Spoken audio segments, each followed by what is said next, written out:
Muy buenas noches. A lo largo de esta semana hemos estado debatiendo sobre las 20 reformas constitucionales que envió el presidente López Obrador al Congreso. Más allá del contenido de cada una de las reformas, hemos estado tratando de caracterizarlas, de entender por qué las mandó el presidente, cuáles son sus implicaciones y desde luego también qué debe de hacer la oposición frente a estas reformas.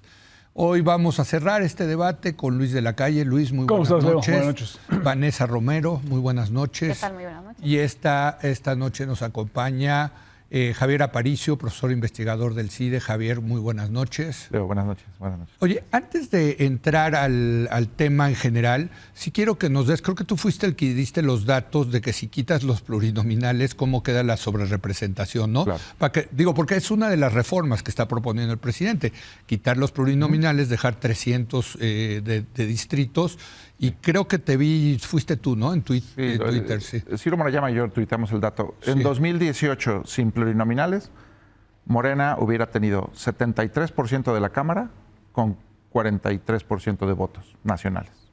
Pues fíjate nada más. O sea, Mayoría calificada. 43% de los votos, pero hubiera tenido la posibilidad de reformar la Constitución. Con holgura. Exacto. Y en el Senado igual. Ahí está el dato para tenerlo. Pero empecemos contigo, Vanessa. ¿Cómo ves estas reformas? A ver, el presidente envía 20 propuestas, Sí. iniciativas de propuestas constitucionales que, para ordenar un poco el debate, yo divido en dos grandes grupos. Primero están las controversiales y después están, digamos, las negociables. En las controversiales yo englobo las que son institucionales, las que implican una reforma a la estructura del Estado. Ahí encontramos la adscripción de la Guardia Nacional a la Sedena, ¿no? Una reforma profunda al Poder Judicial, la desaparición de varios organismos constitucionalmente autónomos y organismos descentralizados, la reforma eléctrica. Esas son las, digamos, las controvertidas, las que difícilmente se van a aprobar. Sí. Y por otro lado tenemos las negociables, que son aquellas que tratan sobre aspectos económicos, sociales, las que implican una ampliación, una extensión de derechos. Está la reforma de pensiones, la de vivienda, la del salario mínimo, por arriba de la inflación, programas sociales, sembrando vida, etcétera.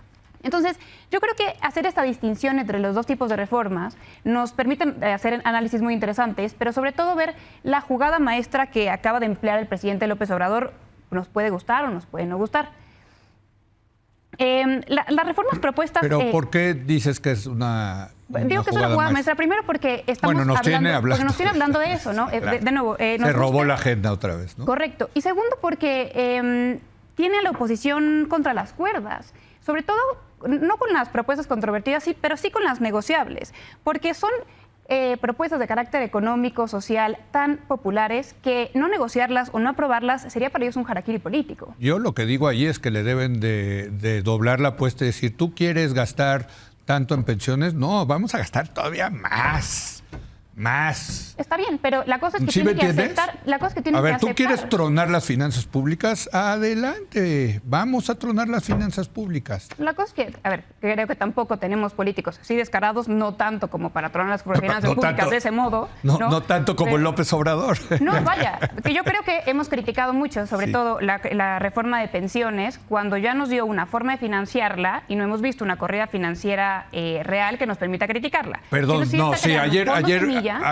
ayer vino Valeria Moy, aquí estuvo, donde estás tú sentada, y lo estuvimos analizando, y la verdad no parece que vayan a alcanzar este fondo semilla, que aparte está muy raro, pero en fin.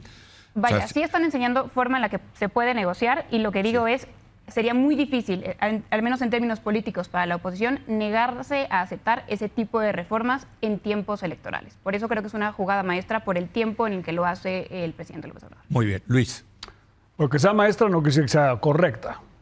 No, Ni que sea maestra desde el punto de vista maestra desde el electoral. punto de vista táctico de Sí. un avance político y de la participación del presidente en la elección. Sí. El otro día argumentaba el exministro Saldívar que la marcha del 18 de febrero era ilegal porque era entre la campaña y era una marcha a favor de Xóchitl Gálvez.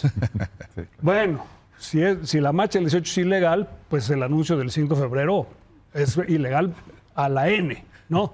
O sea, es una intervención directa del presidente de la República en el proceso electoral. Sí. Y yo creo que los podemos dividir en cuantos pedazos querramos, pero esto es un regreso a 1960.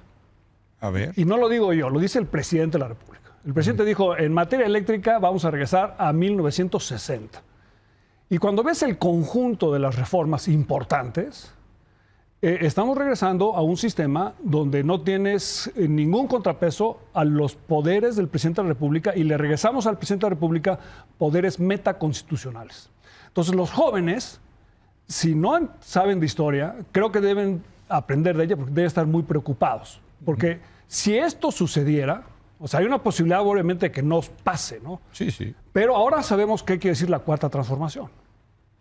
O sea, recordemos las siglas, PNR, PRM. PRM, PRI, 4T. O sea, es el regreso a la presidencia imperial sin ningún contrapeso en México. Porque lo que está haciendo este conjunto de reformas es eliminar la posibilidad de que haya contrapesos en el legislativo, como ya explicó muy bien Javier. El PRI sacaba antes del periodo neoliberal. Sí, 90% de la Cámara. El PRI sacó 90% de la Cámara. Sí. Y luego le dieron migajas a la oposición, incluido al Partido Comunista Mexicano, Sí. a partir de la reforma de 1976, para que participara y tuviéramos un Congreso más plural. Sí. Este es el regreso al partido único. ¿Sí? Ahora, qué bueno que quede claro, ¿no? Bueno, pero yo creo que Leo, es que de eso se trata. Lo demás son detalles. Sí. De eso se trata. Es un ejercicio de control político, de partido único, sin contrapesos en el legislativo y sin contrapesos en el judicial. Y la desaparición de órganos autónomos. Todos los órganos autónomos que, digamos, hacen mucho más difícil la manipulación por parte del Ejecutivo de la política económica, ¿no? Y que le dificultan a los grupos de interés manipular la política pública a su favor, porque por más que uno piense que los organismos de hoy son débiles y capturados son mucho menos débiles y mucho menos capturados que las secretarías de Estado, donde tenías que visitar solamente a una persona. ¿O al presidente? No, al presidente de la República, a una persona. Convencerlo de algo para que eso fuera la política pública. Entonces, la propuesta que está haciendo el presidente es regresar no solamente en materia... ¿Tú crees que México requiere un régimen eléctrico de 1960? Bueno, yo creo que habíamos, en 60, porque yo no había, todavía no existía, pero pues que habría 20 millones de mexicanos en 1960, hoy somos 130. La economía mexicana era una cosa... Era agrícola profundamente. Estaba en proceso de industrialización. Sí, incipiente, ¿no? Por eso, pero bueno, no. ¿Cuánta energía eléctrica se necesitaba? Pero bueno, si esa visión nos sorprende en el ámbito eléctrico... Sí. En el ámbito democrático, en un país de la complejidad que tiene México, de las diferencias regionales, sociales y de todo tipo de formas de pensar que tenemos los mexicanos, necesitamos un sistema plural. Sí. Y lo que está diciendo el presidente con esta propuesta es, en México no queremos que sea un país plural. Ahora, insisto, yo creo que qué bueno que se sepa, Javier, ¿no? Porque al final del día pues, nos están dando información importante a los electores. Claro. O sea, si queremos ese regreso, pues ya sabemos por quién votar. Vamos a ver qué presenta la oposición para saber cuál es la alternativa, ¿no? Es cierto. Yo no creo ni que sea una jugada maestra y coincido en que la mayoría de estas reformas no son buena idea. Ahora, y yo creo que, claro, llama la atención que un presidente saliente...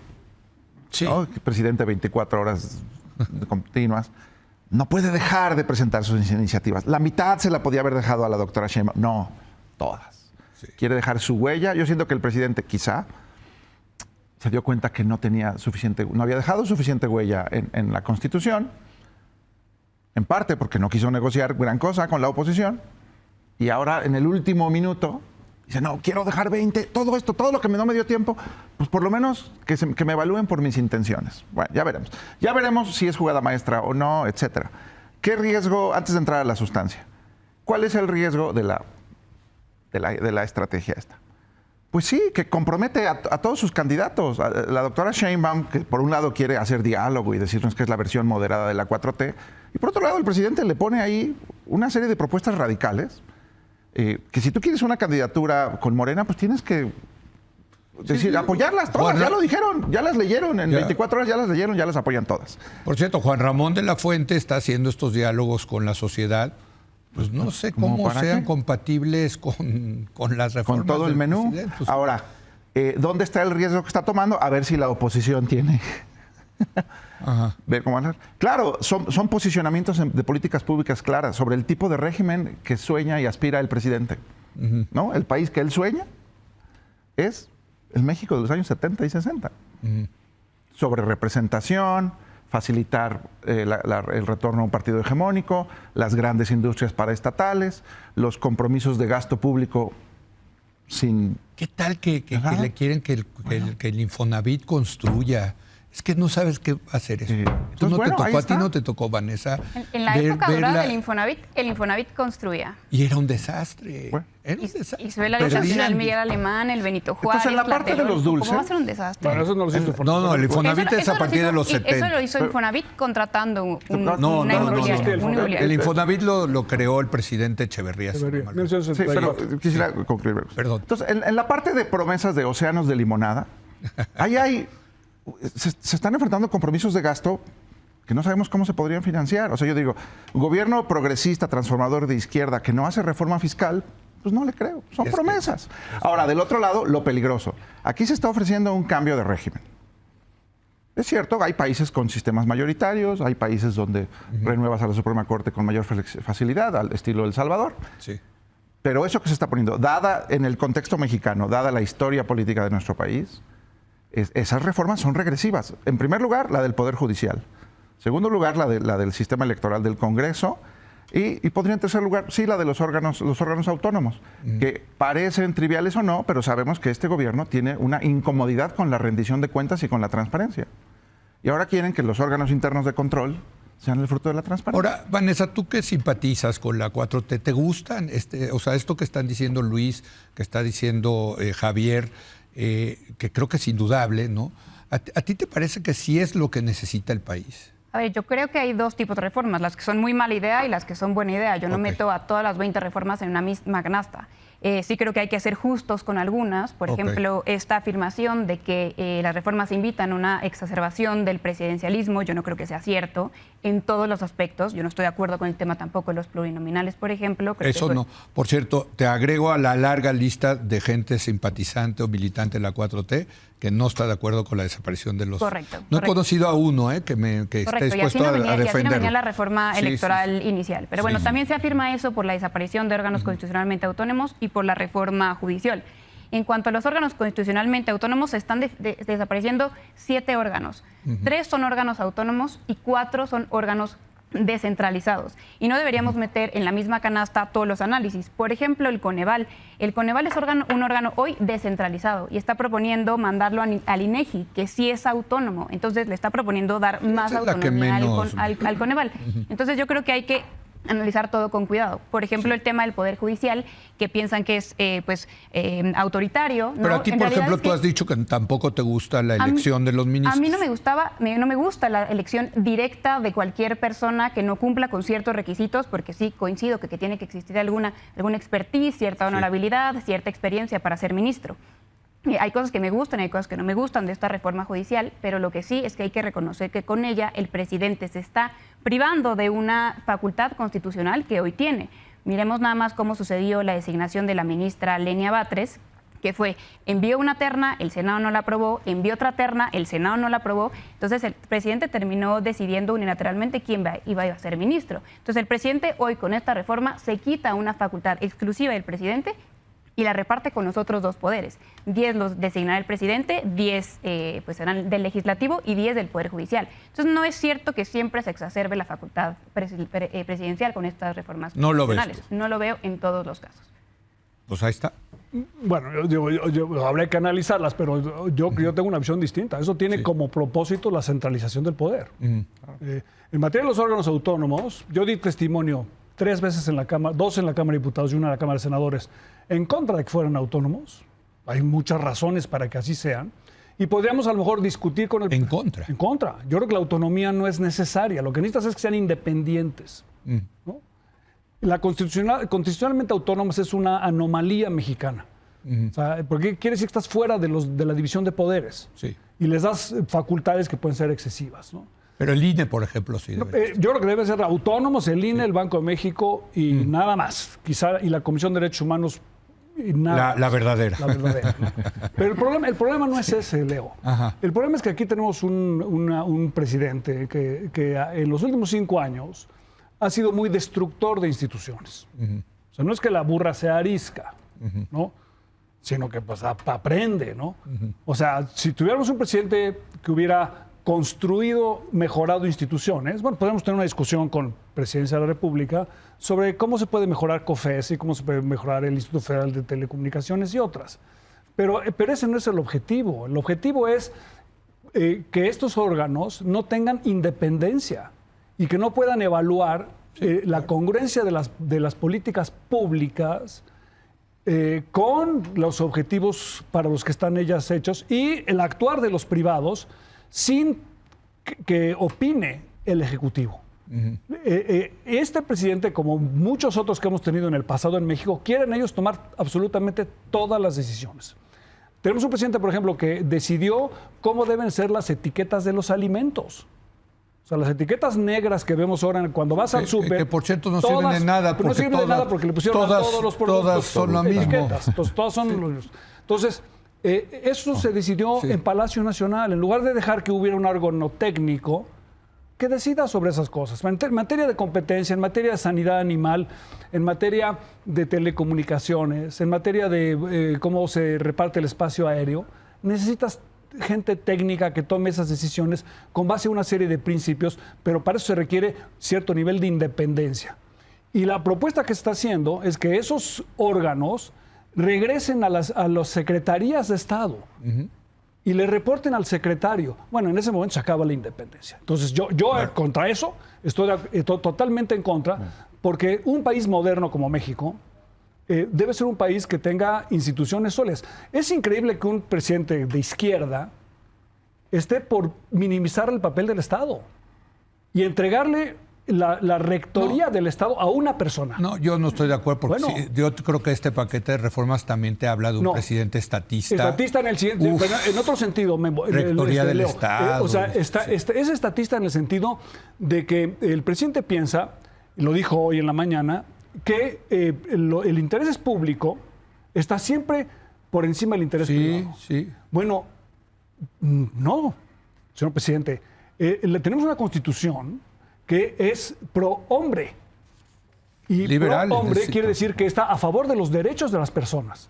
Y entonces, si los derechos de las personas están siendo vulnerados por la acción del Estado y del poder público, necesitas una serie de instituciones que frenen el abuso del poder público ante los derechos de las personas. De hecho, las constituciones están diseñadas para proteger al individuo y sobre Estado. todo los derechos de las minorías, que son las que se ven atropelladas. Entonces, no es que sea estatista, es una propuesta en donde le da preeminencia a lo público sobre todo lo demás. No, pero también es estatista, que la electricidad del Estado, que la construcción del Estado, los trenes el Estado, que no, sí. Si quieren regresar a ese México, sin reguladores. No, y pongámoslo, o sea, digámoslo, esto está cantado.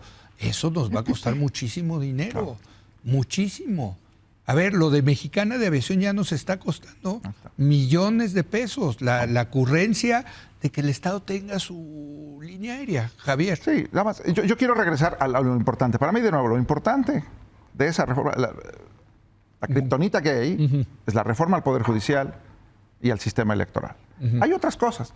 También es cierto. También, se propone elegir a los consejeros, ¿verdad? Consejeros del INE, Tribunal Electoral y Suprema Corte. O sea, y jueces, todo a voto popular. El Tribunal de Disciplina. Hay un poco aquí de como populismo legislativo. Yo voy a proponer voto popular para todo. ¿Quién puede estar en contra del voto popular? Bueno, vamos a ver. Pero quiero decir algo rápido sobre el tema de las finanzas. Hay una cosa como preferencia revelada. Este presidente ya decidió que era más importante gastar 500,000 millones de pesos en un tren de su rancho a Cancún que fortalecer las pensiones de los mexicanos. Ya está visto. Ahorita dicen, no, ¿qué fondo del guardadito este que quieren hacer? 64,000 millones. La refinería, el aeropuerto, el tren de su rancho. cuestan varias veces lo que él propone poner de fondo semilla para las pensiones. Por eso digo que hay que entrar a los detalles de eso. Pero vuelvo a lo del Poder Judicial. También denota impaciencia. O sea, es la segunda vez que el presidente propone desmantelar el Poder Judicial y debilitar a los órganos electorales. Es la segunda vez que lo propone. Sí, sí.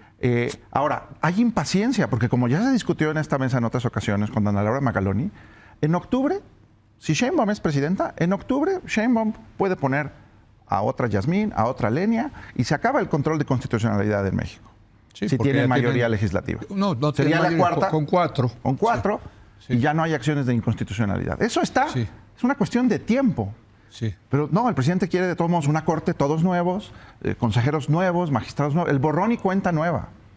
Que eso Pero fue, por eso ejemplo, no va a pasar. O sea, bueno, no va a pasar, pero te lo todo está esto es- proponiendo. Entonces yo digo, sí, me es- estás revelando, eso es lo peligroso de hacer propuestas tan específicas. En una campaña normal tú dices, oye, océanos de limonada, luego vemos los detalles. No, aquí te está diciendo, Pero por les quiero eso cortar la que yo cabeza a todos. celebro que lo haya dicho ¿No? el presidente. Y entonces Yo la- ya sé cuál es su proyecto. Claro. Y entonces la Yo ya oposición sé. debería tener un planteamiento. Eso es. Un planteamiento Eso frente a esta postura. Yo no sé si va a ser el tema definitivo de la elección, esta agenda de reformas.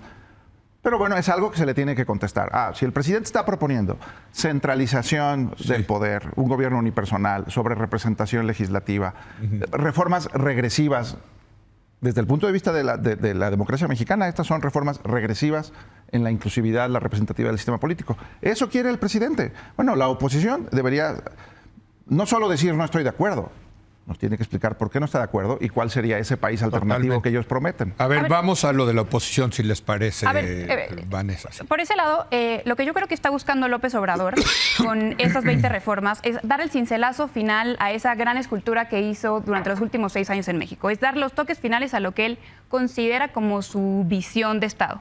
¿No? Y ahí hace mucho sentido lo que dice Luis. Porque el presidente tiene una visión colectiva y no una visión individual que él denomina neoliberal. Entonces yo creo que aquí efectivamente va a tener efectos electorales este paquete de reformas por muchas razones. Pero sobre todo porque la oposición también las puede utilizar para sumarse un par de puntos. Primero porque puede negociar las iniciativas que yo he denominado negociables. Sí. Y ahí puede mostrar cierta altura de miras, cierta altura parlamentaria, negociando, aceptando ciertas cosas y quitándose ciertos puntos negativos que ya sabemos que traen en encuestas de forma importante los 3 partidos, PRI, PAN y PRD. Correcto. Y por el otro lado, porque lo que hemos visto es una oposición más bien reaccionaria, crítica, que señala los errores del presidente, señala que ellos podrían hacerlo mejor, pero no hemos visto una oposición que ponga en la mesa un proyecto de nación. Entonces, lo que hacen estas reformas constitucionales del presidente es efectivamente delimitar cuál es el proyecto de nación obradorista, cuál es el proyecto de nación tanto de él como de Claudia Sheinbaum. Porque ahora que se dice, ¿para qué sirven estos diálogos por la transformación si el presidente ya dictó toda la agenda? Pues se nos olvida siempre o no queremos reconocer la premisa mayor y es que Claudia Sheinbaum y López Obrador son obradoristas y tienen exactamente el mismo proyecto Entonces, y no ¿para tendrían qué por hacen qué los ser diferenciados. diálogos estos No, a con ver, la sociedad? Pues ya. pues, a ver, porque... Que nos diga el presidente, nos dicte cuál es la 4T y ya. A ver, ¿no? eso es parte de la 4T, pero pues no podemos pensar que un proyecto de país se termina con 20 reformas constitucionales. Claudia Sheinbaum tendrá que llegar y seguir dictando sus reformas. Por ejemplo, en materia de justicia, seríamos muy ingenuos, al menos los que conocemos de cerca el problema de la justicia en México, en pensar que esta reforma profunda del Poder Judicial soluciona el problema de justicia. Al revés, lo va a agravar, pero bueno. Pues no coincido en todos los casos. Yo creo que tiene sus partes buenas, sus partes malas. Yo creo que no debería haber, por ejemplo, selección de jueces, de magistrados. Deberíamos respetar la carrera judicial. Me gusta la separación del Consejo de la Judicatura y de la Suprema Corte, que llevamos años intentándolo. Pero bueno, creo que deberemos entender en ese conjunto el proyecto del presidente y de Claudia Sheinbaum. Y de Pero nuevo, sí estás le de ayuda. acuerdo que minimiza la campaña de Claudia, el que el presidente siga ahí de activo. Pues me parece que la potencia. vi el discurso del presidente y es increíble, es un presidente que sigue en campaña. Pues sigue en funciones, le quedan 8 meses porque habría que, Sí, pero que dejar sus generalmente facultades todo, o sea, lo que constitucionales. estábamos lo que estábamos acostumbrados es que los presidentes ya estaban terminando, inaugurando obras, en fin. Y no estamos acostumbrados tampoco a un animal político como No, López la verdad Obrador que y no. con una aprobación de este calado. A ver, la oposición, Bueno, Luis. no, como dice Javier, yo creo que la oposición lo que tiene que hacer es proponer cosas de su lado, ¿no? Sí. Digo, obviamente yo supongo que van a votar en contra de esas cosas si hay voto, ¿no? Sí, sí, sí. O sea, yo si estuviera en sus zapatos, votaría en contra, ¿no? Sí. ¿De todo? Pues de casi todo. ¿Lo de las pensiones? Por ejemplo, Leo, ¿tú crees que un país serio pone en su constitución que el crecimiento del salario mínimo será superior al crecimiento de la inflación? No, claro que no. Claro que lo no, pone. eso no existe en ninguna constitución del mundo. Ahora, Cuando puede ser además un ya está- centavo. no, además ya está en la Ley Federal del Trabajo. Sí. O sea, ¿tú crees que en una constitución debes poner, por ejemplo, que la pensión mínima garantizada debe ser igual al promedio de cotización del IMSS? O sea, en ninguna constitución del mundo existen esas cosas. Eso, pero si no lo pones y lo rechazas, le das misiles a la campaña de Estoy López de acuerdo Obrador con y de eso, Sheinbaum, pero digamos- de decir, ya ven, no quisieron. Bueno, de cualquier manera lo van a decir. De cualquier manera lo van a decir. Yo creo que la oposición tiene que ser muy inteligente en proponer una visión alternativa y señalar por qué una visión de este talante es un paso para atrás muy Pero es importante una para posición México. muy responsable las que ustedes están pintando, Bueno, que pero a mí me contando a gustan. nosotros. Pero O sea, yo creo que contra López Obrador lo que funciona es ser todavía más demagógico que López Puede Obrador. ser. Bueno, eso es un avance táctico ese, ¿no? Porque si, oye, bueno, tú propones 5, yo propongo 10. 10. Y tú sufres las consecuencias, Pues que sí. se devalúe el peso porque viene la Sí. reforma de pensiones que no podemos pagar. Claro, Bueno, tú quieres pensiones 200% de pensión. puede- No te preocupes, viejo. Aquí estamos para... eso puede ser. Bueno, ellos lo decidirán. ¿Cómo reaccionaría López Obrador frente a eso? ¿Qué diría? Ay, qué irresponsables son la oposición. Puede congelar la reforma para que no suceda, ¿no? Bueno, pero ya, sería una, ya lo si eso pusiste fuera el contra caso- la pared. No, ¿no? si eso fuera el caso, entonces tú, digamos, ganas. Pero bueno, pero estamos diciendo un poco lo mismo. Sí. Una oposición lo que tiene que hacer es reaccionar y decir, yo Claro. propongo esto, ¿no? Y ver. Ahora, estamos en un periodo electoral, ¿no?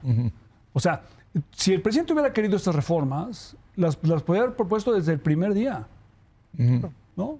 Sí. Pero hacerlo en el último momento es una clara injerencia en el proceso electoral. O sea, punto. Luis, cuando vino el candidato López Obrador a tercer grado, le preguntamos si se necesitaba una nueva constitución, si la 4T, como fue la independencia, la reforma Dijo y la que no. revolución, terminando una nueva constitución, si si México necesitaba una nueva constitución, y él dijo que no. Es más, dijo se necesitan pocas reformas constitucionales. Y en muchos casos López Obrador ha cambiado de ¿Cambió? visión. O sea, Sí, yo creo que pero- gobernar te hace cambiar de visión y eso es pero ya sensato. estamos a 8 meses de que se vaya, o sea, ¿no? Sí. Ya llegó un poquito Dijo tarde, eso. ¿no? Sí. Dijo eso y también en la convención bancaria del 2018 también dijo que él no se quería meter con el Poder Judicial. Nomás para que nos acordemos. También, sí, pues sí. Dijo, yo Exacto. voy por la renovación escalonada, todos tranquilos, etcétera. Sí. Y ahora le urge el borrón y cuenta nueva en todos lados. Pero la Eh, oposición, porque yo, la estoy, oposición, sí, yo claro, estoy en que muy para los importante, toros del muy Jaral, importante. los Yo creo- caballos de allá claro, mismo. A ver, yo creo que el presidente está tomando un riesgo al hacer posicionamientos concretos sobre temas tan delicados. Lo hace vulnerable, ¿no? O sea, a la crítica. Pero también la oposición tiene que contestar con inteligencia, con estrategia a esto. Hay varias formas de hacerlo. Porque también no creo que sea el tema decisivo de la elección, pero no lo puedes dejar ahí nada más pasar. Sí. Tienes que tener una contrapropuesta. Ahora, ojo, todo esto, este tema también a mí me preocupa el asunto de, bueno, es que no se le puede votar en contra. No, a ver, puedes decir, oye, señor presidente, con todo gusto, en septiembre con la nueva legislatura lo discutimos con mente fresca, ¿no?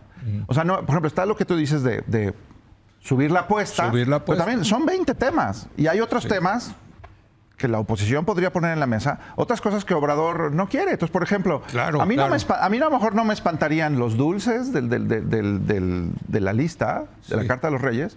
Los dulces no me importarían si sacrificamos lo que compromete la democracia constitucional en México. Entonces, por ejemplo, si el gobierno estuviera dispuesto a comprometerse a un sistema más proporcional, que era lo que propuso hace año y medio, Sí. listas estatales, Sí. si se Sí, comprometiera a sí, eso, bueno, pues a lo mejor se puede discutir esto. si se comprometiera No, pero a designar en el tribunal y designar gente que no del quiere INAI. que le cambien una coma, Bueno, ¿no? pero si es todo o nada, si es todo o nada, yo creo que la oposición tiene que decir que no. Y si quieren que le aprueben algo. Ahora, la oposición tiene necesitan tiempo. otro camino, que es, a ver, presidente, muy bonito, sí, pero vamos a hablar de los temas que le preocupan a los mexicanos, ¿no? Y el tema número uno que le preocupa a los mexicanos, según todas las encuestas, es la inseguridad. Porque esta también es una manera de no hablar de eso, ¿no? Y eso es lo que ya dijo la bancada priista, panista, Claro. que ellos van a intentar meter eso también en la agenda y por supuesto que eso es lo que nos conviene a todos, pues, discutir todos los temas. Claro, Pues. claro, está bien. Pues gracias Vanessa, gracias Luis, querido Javier, gracias por habernos acompañado el día de hoy. Le mandamos un saludo a nuestra querida Blanca Heredia, que ya espero que esté con nosotros la semana que entra. Gracias. Gracias, hacemos una pausa. Va a estar Lisa Sánchez para hablar de la propuesta de reforma a la Guardia Nacional, que resulta que, quédense, véanlo, militariza aún más, o sea, no es nada más pasarlo a la Sedena, van a verlo. Regresamos.